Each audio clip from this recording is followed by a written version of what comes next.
देखिए यहाँ पर एक हमने कल फॉर्मूला भी पढ़ा था, आपको याद होगा।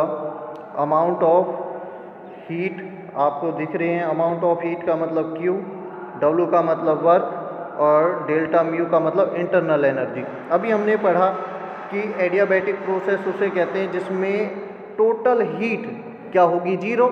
जीरो क्यों होगी? ना तो हीट ट्रांसफ़र होगी और ना ही हीट हमारी कहीं से लीकेज करेगी, क्योंकि हमने किसका यूज किया? एडियाबैटिक। एडियाबैटिक क्या होता है? इंसुलेटर होता है। इसलिए यहाँ पे Q की वैल्यू को, जो हमारा Q है उसकी वैल्यू को क्या रखेंगे हम? जीरो। इक्वल में वर्क क्या करेंगे? W, प्लस में इंटरनल एनर्जी क्या होगी? म्यू। तो यहाँ से हमारा जो वर्क होगा वो इधर साइड आएगा, यानी नेगेटिव वर्क इक्वल में इंटरनल एनर्जी क्या होगी? म्यू। जो वर्क नेगेटिव होगा, आपको पता है ना, कल आपने देखा होगा वर्क नेगेटिव कहाँ था? वर्क नेगेटिव था एडियाबैटिक कॉन्ट्रैक्शन में, है ना। देखिए अभी मैंने पीछे बात करी थी कि जो एडियाबैटिक कॉन्ट्रैक्शन है वो कौन सा? ये इसमें क्या है? वर्क नेगेटिव है। इसमें आपको दिखाई दे रहा होगा वर्क नेगेटिव है, ठीक है जी।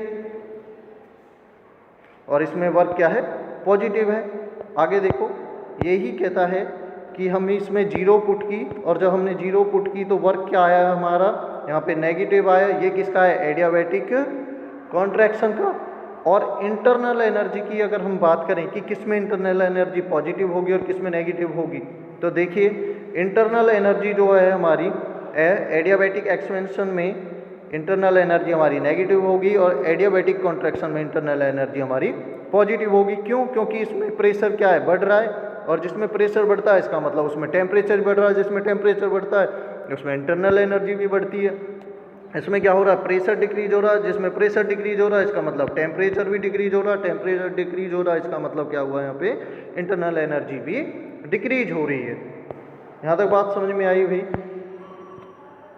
आगे देखेंगे हम इनकी ग्राफ से समझते हैं कि यहाँ पे प्रेशर और वॉल्यूम, देखो अभी हमने बिल्कुल सारी चीज़ें स्पष्ट समझी कि जो एडियाबैटिक एक्सपेंशन होता है उसमें प्रेशर क्या होता है? डिक्रीज होता है, और वॉल्यूम क्या होता है? इंक्रीज होता है। इसीलिए इसमें जो ग्राफ बनेगा वो ऐसा बनेगा, यानी कि यहाँ पर प्रेशर आपको नीचे की तरफ आता हुआ दिखाई देगा। और इसमें आपने पढ़ा होगा एडियाबैटिक कॉन्ट्रैक्शन में यहाँ पर प्रेशर होता है इंक्रीज। अगर प्रेशर इंक्रीज होगा, ये हो रहा प्रेशर इंक्रीज, तो वॉल्यूम क्या होगा? यहाँ पे डिक्रीज होगा। ये ग्राफ भी आपको अपनी कॉपी में बनाने हैं।